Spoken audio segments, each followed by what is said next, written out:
सुनो दिग्विजय सिंह के छोरे, तू भी सुन ले जयवर्धन क्या कह रहा है। यूजीसी का विरोध करो, वो गलत नियम आया है, लेकिन बताओ 2% मनुवादियों, तुम हमारे घर भीख मांग के खाते थे, क्या तुम भीख मांगने के लिए तैयार हो?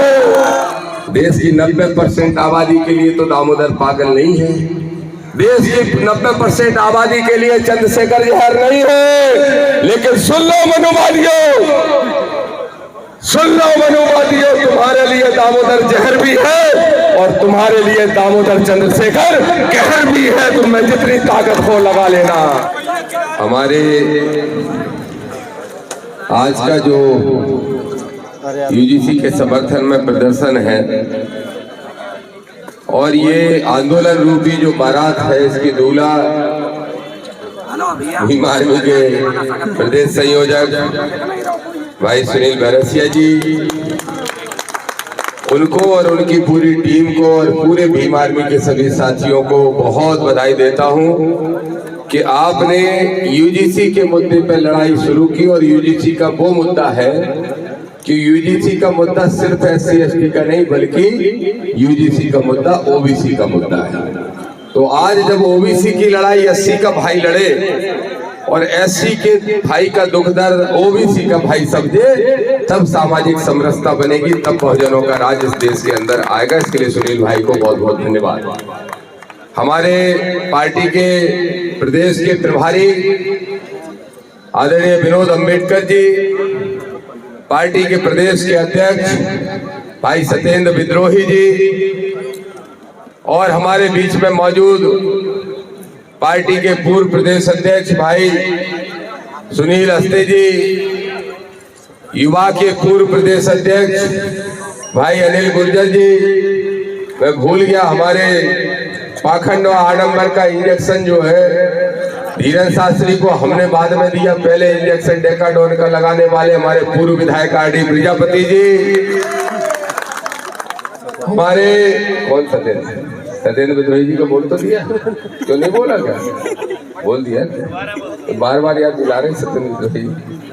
अच्छा, मंचासीन भाई नीरज जी, भाई राय सिंह बौद्ध जी, भाई बहुत सारे भाई हो गए, मकरंद बौद्ध और सब साथी, राजू भाई, अमित बंसौर साहब, कमल कुशवाहा जी और सब साथी जो मंच पे मौजूद हैं।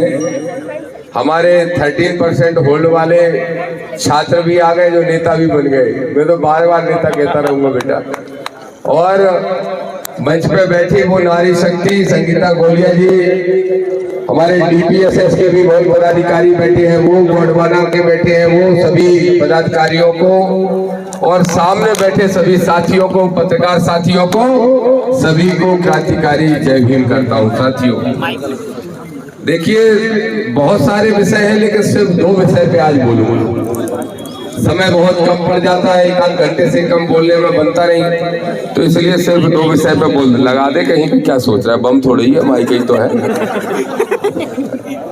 सम्मानीय साथियों, अनिल गुर्जर जी ने भी मुझे बताया रायसेन की एक घटना कि रायसेन में 50 परिवार हैं, आदिवासी परिवार, जिन पे केस लगाने की धमकी दी जा रही है और बोल रहे हैं धर्मांतरण कर लिया, फलाना ढिकाना, ऐसे आरोप लगा रहे हैं RSS के, बजरंग दल के लोग। तो मैं उन आदिवासी भाइयों से कहना चाहता हूं कि आ जाओ नीले झंडे के नीचे। ये बजरंग दल RSS के लोग भागते फिरेंगे और भीम आर्मी के लोग डंडा लेके इनको तरेड़ने का काम करेंगे। डरने की जरूरत नहीं है मेरे भाइयों। आदिवासी भाई लड़े, SC का भाई लड़े और पिछड़े भाई लड़े, लेकिन लड़े अलग अलग तो कभी सपना पूरा नहीं होगा।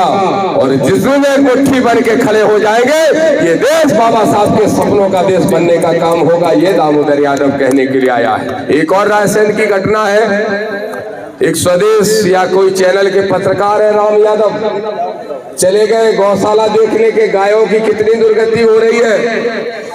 तो गौशाला गए तो उनकी गाड़ी पे हमला कर दिया। तो मैं एक बात और यहां से कहूंगा कि अब पत्रकारों को भी पिटवाओगे मोहन बाबू, पत्रकारों को भी पिटवाओगे, पत्रकारों को भी नहीं छोड़ोगे, जो भी भ्रष्टाचार को उजागर करेगा उसको लाठी से दबाने की कोशिश करोगे। तो देखो दामोदर मंडल कह रहा है राजधानी में खड़ा होके, अगर लाठी चलाना चाहते हो बजरंग दल वालों, तो लाठी तो हीर गुजर से ज्यादा कोई नहीं जलाना जानता। और लाठी चलती थी अभी तक उल्टी, ये हमारी गलती थी।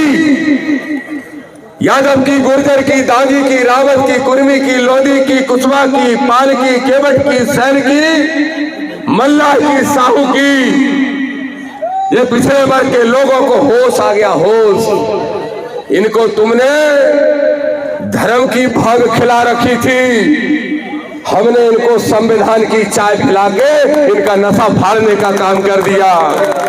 और जैसे ही पिछड़ों का नशा फटा तो बोले धीरेन्द्र शास्त्री को डंडे से मारेंगे और प्रदीप मिश्रा को लठ से मारने का काम करेंगे। अब ये पिछड़े वर्ग के लोग कह रहे हैं। मेरे भाइयों, मेरे साथियों, इस बात को समझ लो, चाहे आदिवासियों को धमकी दी जाए, चाहे पत्रकारों पे को मारा जाए, मुझे मालूम है कांग्रेस चुप रहेगी, क्योंकि इस कांग्रेस की हैसियत नहीं, इसकी औकात नहीं। यह दिग्विजय सिंह की गुलाम कांग्रेस, ये उसके बेटे जयवर्धन की गुलाम कांग्रेस, इनकी हैसियत हो ना हो, लेकिन चंद्रशेखर आजाद और विनय रतन के एक एक सिपाही की हिम्मत है। आपकी लड़ाई हम लड़ेंगे, हमारा भाई सुनील बैरसिया लड़ेगा। आओ मैदान में, आओ भीम आर्मी के बैनर के तले, आओ नीले झंडे के तले। जो भी तुम्हारी तरफ आंख उठा के देखेगा उसकी आंखें निकालने का काम हम सब साथी मिलकर करेंगे। मेरे संविधानवादी साथियों, लोग कह रहे हैं दो ही विषय चुने आज हमने बोलने के लिए। एक विषय है नवग्रह मंदिर डबरा, अब नवग्रह मंदिर डबरा, और दूसरा विषय है यूजीसी। सबसे पहले यूजीसी पे सुन लो मेरे भाइयों। इस सोशल मीडिया और मीडिया के माध्यम से आवाज मुझे मालूम है 10 लाख तक पहुंच जाएगी, अभी पहुंच जाएगी 2 घंटे में। तो सुन लो, 10 लाख में से 5 लाख पिछड़े वर्ग के लोगों, तुम भी सुनते हो मुझे। यूजीसी है क्या? यूनिवर्सिटी ग्रांट कमीशन है क्या? विनोद अम्बेडकर जी बता रहे थे ठीक से इस बारे में, लेकिन वो गालियां नहीं देते, उनको आदत नहीं है, हम देते हैं भर भर के। वो बता रहे थे ठीक से इस बात को। देखो मेरे भाइयों, बाबा साहब ने कल्पना नहीं की थी, कल्पना सोचा भी नहीं था। उनने देखी उस समय देश की हालत, तो उनने कहा एससी और एसटी को सुरक्षा कवच की जरूरत है। इसलिए दशरथ भाई एट्रोसिटी एक्ट इनको दिया, एससी और एसटी के लोगों को।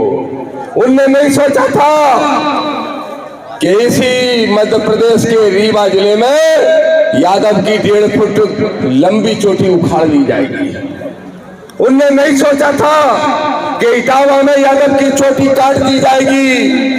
उनने नहीं सोचा था कि पिछड़े वर्ग की बहुत बड़ी संख्या की जाति कुशवाहा, उस कुशवाहा के लड़के को दमोह में मंदिर में ही पैर धुल के पिलाया जाएगा पानी। उनने नहीं सोचा था कि कथा पढ़ने पर लोधी को, कुशवाहा को, पाल को, केवट को, सबको जातिगत अपमानित किया जाएगा। उनने नहीं सोचा था कि जाटव को पेशाब चटाई जाएगी, पासी को पेशाब चटाई जाएगी। और मेरे भाइयों, आज जो यूजीसी का विरोध कर रहे हैं, दामोदर मंडल कह रहा है खड़ा होके, बाबा साहब को साक्षी मान के, सुनो दिग्विजय सिंह के छोरे तू भी सुन ले, जयवर्धन क्या कह रहा है। यूजीसी का विरोध करो, वो गलत नियम आया है, कर ले बेटा तू विरोध, जितनी ताकत हो तू विरोध कर ले, अपने बाप से करवा ले। 2028 में जब चुनाव आएगा तो ओबीसी और एससी एसटी के लोग तेरी जमानतें जब्त कराने का काम करेंगे। बोलो करोगे कि नहीं? करोगे कि नहीं? मेरे भाइयों, ये जो यूजीसी है एक सुरक्षा कवच है, ये सुरक्षा कवच है। मैं हमारे उन बच्चों के लिए जो कॉलेज में पढ़ते हैं, यूनिवर्सिटी में पढ़ते हैं, जाति को देख के नंबर कम दिए जाते हैं, जाति को देख के रैगिंग की जाती है, जाति को देख के रोज पल पल पे उनका शोषण किया जाता है। और अगर एक नियम बन गया, एक कानून बन गया, वे रसिया जी कह रहे थे पहला ऐसा कानून है जो सरकार ने बनाया और हम समर्थन कर रहे हैं। देखो वे रसिया जी ये एहसान नहीं किया, 118% आपराधिक घटनाक्रम बढ़ गए थे और उसमें ओबीसी के लोगों पे भी हो रहे थे। अरे मेरे यादवों बताओ, योगी बीजेपी का मुख्यमंत्री है उत्तर प्रदेश में, किस जाति से आता है बताओ, जानते हो? अरे बीमारी वाले इतने गूंगे कब से हो गए भाई, तुम्हारी आवाज के मारे तो मुख्यमंत्री की पतलून गीली हो जाती है। बताओ किस जाति का है योगी? मुख्यमंत्री योगी ठाकुर जाति का। अब बताओ मोहन यादव किस जाति का है? यादव। अब जरा मुझे ये बताओ, क्या उत्तर प्रदेश में किसी ठाकुर की चोटी उखाड़ना तो दूर की बात, कोई किसी को नाखून से छू भी सकता है क्या? नहीं छू सकता। और मध्य प्रदेश में उसी पार्टी का मुख्यमंत्री जब एक अहीर बनता है तो उसी के राज में दूसरी अहीर की चोटी उखाड़ दी जाती है। अरे मेरे बहुजन के भाइयों, ये है तुम्हारी औकात इस भारतीय जनता पार्टी के अंदर, ये तुमको समझना पड़ेगा। पहले कहते थे सनातनी है मोहन यादव, और आज जाके क्या कह रहे? मोहन यादव जाओ जाके अपनी मोहन यादव भैंस चराए ना चराए, चलो मैं कह रहा हूं दामोदर यादव, हम तैयार हैं भैंस चराने को, हम चरा लेंगे। तेली तैयार है, तेल निकालने को निकाल लेगा। गुर्जर तैयार है, किरार तैयार है, खेती कर लेगा, बकर हाँक लेगा। पाल बघेल तैयार है, छिया बुकैया चरा लेगा। कुशवा तैयार है, अपनी सब्जी उगा लेगा। लेकिन ये बताओ 2% मनवादियों, तुम हमारे घर भीख मांग के खाते थे, क्या तुम भीख मांगने के लिए तैयार हो? अगर तुम भीख मांगने के लिए तैयार हो, तुम अपने मूल काम पे लौटाओ, नहीं तो फिर जाटव जूता बनाना भी जानता है, पहनना भी जानता है, और जूता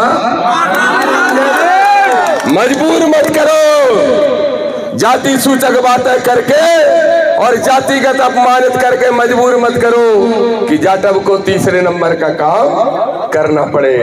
इसलिए दामोदर यादव कहने के लिए आया है, चाहे नरेंद्र मोदी हो प्रधानमंत्री, चाहे मुख्यमंत्री मोहन यादव हो, चाहे पूर्व मुख्यमंत्री शिवराज सिंह चौहान हो, इन सब की क्या हैसियत है पार्टी में तुमने देख ली। बीजेपी के अंदर यूजीसी के लिए अगर किसी ने देश में आवाज उठाई, इकलौता एक शेर। कितने सांसद बनते हैं विनोद भाई? 500 कितने? 543 सांसदों में से 542 नहीं गूंगे हैं। संगीता गोलिया जी तैयार हो जाए, हमारी महिला टीम तैयार हो जाए, तो ढूंढो ये 540 सांसदों को चूड़ियां भेंट करके आओ, चूड़ियां। और एक सांसद जो बहुजनों का नेता है, एक सांसद जो दबे कुचलों की आवाज है, एक सांसद जो शोषित वंचितों की आवाज है। हमें गर्व है उस चंद्रशेखर आजाद पे, जिसने यूजीसी की लड़ाई लड़ने के लिए जंतर मंतर पर धरना देने का काम किया। मोहन यादव डंके की चोट पे आरक्षण दे रहे थे, कहाँ है तुम्हारा डंका? ये खड़े हैं बेचारे 13% होल्ड अभ्यर्थी, क्यों नहीं सुन रहे इनकी? अरे मोहन तुम्हारा डंका बजे ना बजे, क्योंकि तुम मनुवादी यादव हो, लेकिन दामोदर यादव मंडल अंबेडकरवादी यादव है। 2028 में डंका बजाएगा और नीला झंडा मध्य प्रदेश की विधानसभा में गाड़ने का काम करेगा। अब एक और विषय है, दूसरा विषय क्या है? नवग्रह मंदिर। क्यों बौद्ध साहब? सही बात। नवग्रह मंदिर वैसे विषय तो ये आर डी प्रजापति जी का है, लेकिन बोल देता हूँ। देखो भाइयों, बड़ी दुखद खबर है। परसों नवग्रह मंदिर में कि कल? परसों नवग्रह मंदिर में प्राण प्रतिष्ठा हो रही थी। मुझे दुख है कि एक पिछड़ा वर्ग की ही महिला, यहाँ कहाँ है? नरेंद्र मोदी बैठे थे अपने वाले, ये बैठे साहू जी, और डबरई के हैं और बैठ जाओ तो हमारे हम नहीं दिखेंगे। देखो, एक साहू समाज की महिला की वहां मौत हो गई, और साहू समाज की महिला की मौत हुई, और क्यों हुई? एक साड़ी और कलश के लालच में। अरे मेरे पिछड़े वर्ग के भाइयों, एक कलश के लालच में, एक साड़ी के लालच में तुमने अपनी जान गंवा दी। दामोदर यादव कह रहा है, बताओ नरोत्तम मिश्रा, मुझे मालूम है तुम्हारी औकात नहीं बची तुम्हारी पार्टी के अंदर, तो अब भगवा चोला पहन के दुकान चलाना चाहता है नरोत्तम मिश्रा। आज अपने 4 चमचों को बिठा दिया प्रेस कॉन्फ्रेंस कराने भोपाल में। वो कह रहे हैं जाने कौन सी समाज है, उसके प्रदेश अध्यक्ष कौन है, मैं तो जानता ही नहीं। पिल्ले हैं कुछ पिल्ले, पिल्ला जानते हो किसको बोलते हैं? कुछ पिल्ले हैं। क्या कह रहे हैं? दामोदर यादव पागल हो गया, चंद्रशेखर रावण जहर है।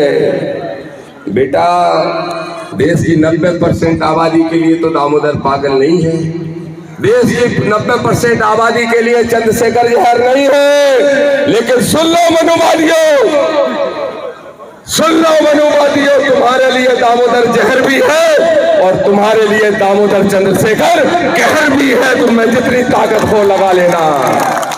नरोत्तम ने कहा, मेरे ऊपर रोज हमला हो रहा है, जाओ रोको। अरे नरोत्तम, तूने भी कौन सी फौज उतारी दामोदर से लड़ने के लिए? जरा ढंग के उतार देता। नहीं है तेरे पास, नहीं होंगे। क्या कह रहे हैं? बोले प्राण प्रतिष्ठा।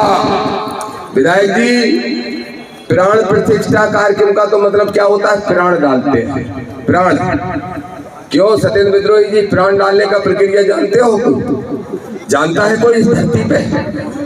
कुछ ऐसे नालायक लोग हैं, मूर्ति बनवाएंगे जाटव से, प्रजापति से, मंदिर जाटव से, पिछड़े वर्ग के लोगों से सीढ़ियां भी बनवाएंगे, सीमेंट भी मंगवाएंगे, और बाद में उसमें एक मूर्ति रख के कहेंगे प्राण प्रतिष्ठा हम करेंगे।